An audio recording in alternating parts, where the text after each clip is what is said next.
left on the dock for more than 24 hours will be compressed to a cube at the owner's expense.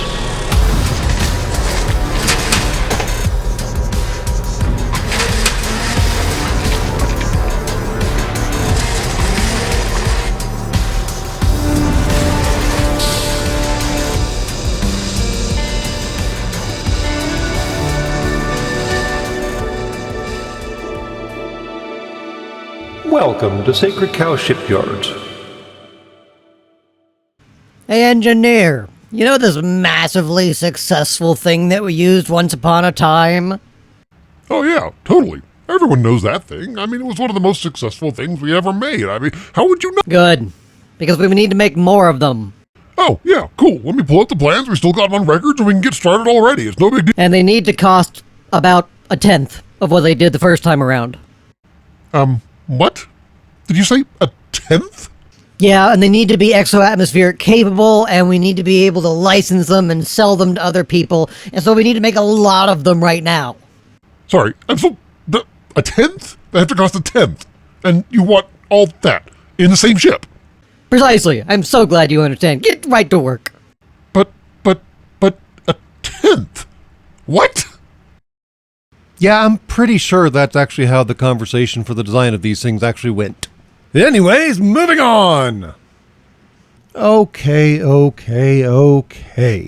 Now that the Andor episode with the AK front end tacked onto an MP40 back end is aired, you're probably expecting me to do another episode about that entire mishigas. I'm not going to. I said what I meant to say. I meant what I said. And people are still whining about it, which is not my problem. So we're moving on from there. And from there, we are going to talk about the Pac-Man doorstop. Wait, none of those words are right. Let me check my notes. Wait a second, what? The official name is the pre-mor TacPod? No, just no. I am sticking with the Pac-Man doorstop, and if you don't like it, I don't care. Apparently, the Pac-Man Corporation was a private corporation during the Imperial era of Star Wars that independently managed the free trade sector of the galaxy. There's only one sector of the galaxy that is free trade capable. Whatever. Anyways, it was a private security firm. They ran basically a whole pile of company planets, and it was this huge mess. And due to a larger mess, the Pac-Man company lost their contract and got basically told to f*** off by the Empire, which is basically the Empire's entire shtick. So I guess that makes sense. But along the way, it turns out that the Pac-Man Corporation has some interesting ships, or at least one particular interesting ship.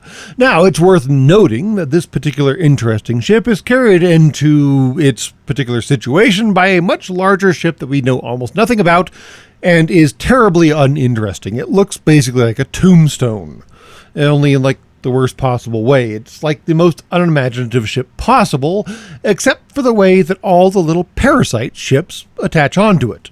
And yes, of course, we are going to talk about those parasite ships in this particular episode, but it's worth noting that the way they're carried into their situation is quite interesting, because these little ships are obviously not hyperspace capable given how tiny they are, so they had to be jumped into a situation by this mothership thing, which is like brutalistically simplistic. I mean, if you wanted to make a ship that was just a ship, well, I guess they contract with the Gould or something. I have no idea. But the interesting thing is the way the little pods are all strapped along underneath the pyramid, temple, tombstone, whatever. Although before we actually talk about the parasite ships, I would like to call out that someone was thinking ahead when designing this ship and put in a pile of escape pods along the port and, I assume, starboard ventral sides of the ship. If you look at those cylinders sticking out of the ship behind the little parasite craft, yeah, those are escape pods. Someone was thinking ahead, also wearing their brown pants. Probably a good idea. But yeah, on the one hand, I love how the 5 parasite craft are able to all be launched all at once without getting in each other's way. That actually improves combat efficacy if you want to do a combat drop, although the Pac-Man Corporation is not really interested in a combat situation. They're mostly interested in suppressing the populace. On the other hand, the parasite craft are just kind of hanging out there in space. They have no real protection afforded to them by their mothership. I mean, I'm sure their mothership has a shield generator and such like, but if they did go into a combat situation, they were well and truly hosed. But again, Pac-Man Corporation is not a combat entity. They're a peacekeeping force. I'm sure you heard the air quotes there. On the gripping hand, the really interesting thing is that the parasite craft, these doorstops, have, of course, stern ramps, because these are basically shuttlecraft when you get right down to it. They have stern ramps that fold down out of the back of the ship. And their docking collar assembly, whatever you want to call that thing on the ventral side of the mothership, is big enough to allow all 5 to lower their ramps and not get in each other's way. Someone was actually paying attention to the dimensions of the physics involved for what basically boils down to Hedley Lamar's Minions rides into Rock Ridge. I mean, this is like a nothing company. They basically dissolved after the Empire told them you are f***ing incompetent, which it turns out they kind of were. But still, someone actually thought about the design of this ship. Whoever they contracted with must have been really on the ball that day. But enough about the mothership. That's actually not the doorstop we're talking about in this episode. We are talking about the little doorstops, aka the Kmart Blue Light LAATs. Wait, hold on. What generation of you Humies am I talking to again? Well, okay, fine. For that significant fraction of you Humies who have no idea what I'm talking about, these little doorstops are what happen when you order your LAAT from Wish.com. I'm not even really joking, actually. I mean, look at those little dorks. Just look at them.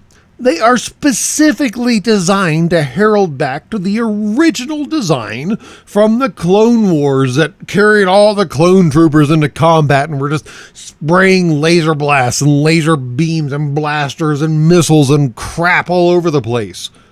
Well, the bad news is these little doorstops have all of one ball-mounted laser turret to their weapon complement. That's it. And while the LAAT can carry an entire fucking platoon of clone troopers just blaring away with Fortunate Son on their helmet speakers, the doorstop can carry like 6 security operatives. They don't even have seats. There's not even cargo space. There's one pilot. There's not even a gunner. So the pilot's having to run the ship and run the ball turret. This does not seem optimal. And while the low-altitude assault transport was specifically optimized to offload its payload of hurt and destruction and pain in the most fastest, quickest way possible, the doorstop has just the one ramp in the back. I mean, the LAAT had like sliding doors on the side and a cockpit that opened and some other, I think it actually had a stern ramp too in some configurations on top of everything else. And the doorstop just has the one ramp in the back. It conveniently says caution above it in Aurebesh, but I mean, you would think you'd know that because, you know, ramp, it drops. Don't stand where the ramp comes down. It's concerning that the Pac-Man Corporation actually has to specify that you shouldn't be standing where the ramp is coming down. I guess that's part of the reason they lost their Empire contract, right? So what else is notable about this Filene's Basement LAAT? Well, apparently it folds its wings up when it lands. This is notable because its wings are folded down when it is docked to its mothership. There's no reason for its wings to be up. If it folds its wings down while it's docked, why doesn't it fold its wings down when it's landed? Oh, right, because they're trying to make a callback to the stupid ABC-Darian shuttle design, where all the wings always fold up for no reason that anyone ever comprehends. Wings don't matter in the Star Wars universe. They just don't. So, I mean, yes, if you want your ship to have wings, fine. Why make them fold in ways that make absolutely no sense at all? Why? Also, those protrusions on the leading edge of where the wing connects into the hull and on top of the ship are apparently not weapons. This is not terribly uncommon for the Star Wars universe. They frequently have all kinds of pokey-outy bits poking out all over the place on the ships. So reportedly, those are not weapons. I am somewhat surprised that this thing would only have the one dorsally mounted right underneath the cockpit ball turret for a laser cannon. I would think it'd be a little more heavily armed, but given how just little there is of it, there may have simply not been enough of a power source to power anything else aside from the one turret. Again, we're not exactly talking about a combat dropship or a combat anything, honestly. I mean, this is a vehicle that private security forces use to intimidate the locals on whatever planet they're in charge of keeping the peace on.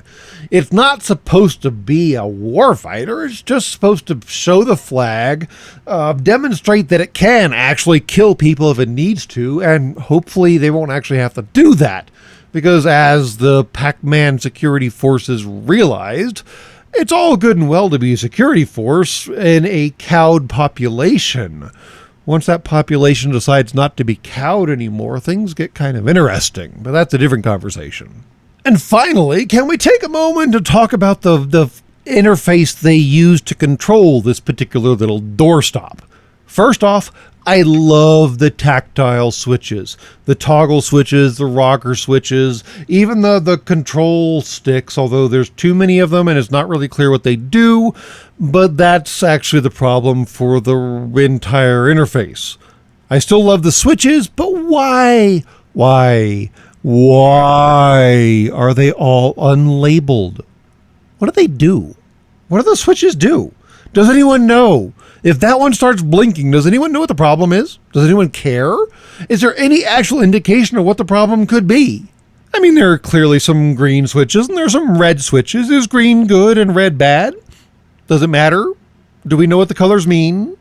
I mean, I have to appreciate the fact that it actually has an artificial horizon built into the control console, so you at least know whether your ship is on the level or not, but that's like all you have, aside from maybe like a throttle output indicator.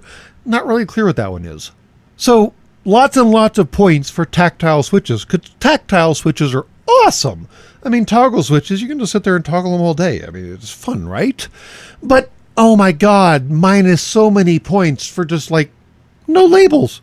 Does no one actually have a label maker in the Empire? I mean, they don't have rails in the Empire, so maybe they also don't have label makers. I don't know. So yeah, what's the upshot with these doorstops? It's hard to say. I mean, you know this channel has a deep and abiding love for all things shuttlecraft-like. We like the actual shuttlecrafts, we like the Raptor from Battlestar Galactica, and so on and so forth. So this thing should fall into the same category, right?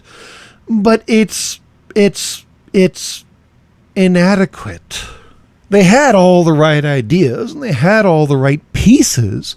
It's just that they contracted it out to the lowest bidder, who then subcontracted it out to the lower bidder, who then went to a scrapyard and got the necessary bits and pieces to cobble together something that looked like something awesome and turned out to be, well, strictly functional, but just sad. But that kind of fits, doesn't it? That kind of fits with the Empire's lackadaisical way of dealing with things. They go for the aesthetic, not necessarily the function. I mean, yes, like I said, this thing does do its job of carrying people from orbit down to the planet, and it looks like it should be something interesting and combat capable and scary and capable of intimidating the local populace, which is great as long as the local populace buys into the mystique. What happens if they don't? Well, I guess actually the Empire figured that out on their own, so maybe the Pac-Man Corporation survived, although we don't hear of them after the fall of the Empire, so guess they didn't. No big loss there. And that's all from Sacred Cow Shipyards. Please be advised that any ship left on the dock for more than 24 hours will be compressed to a cube at the owner's expense. Have a nice day.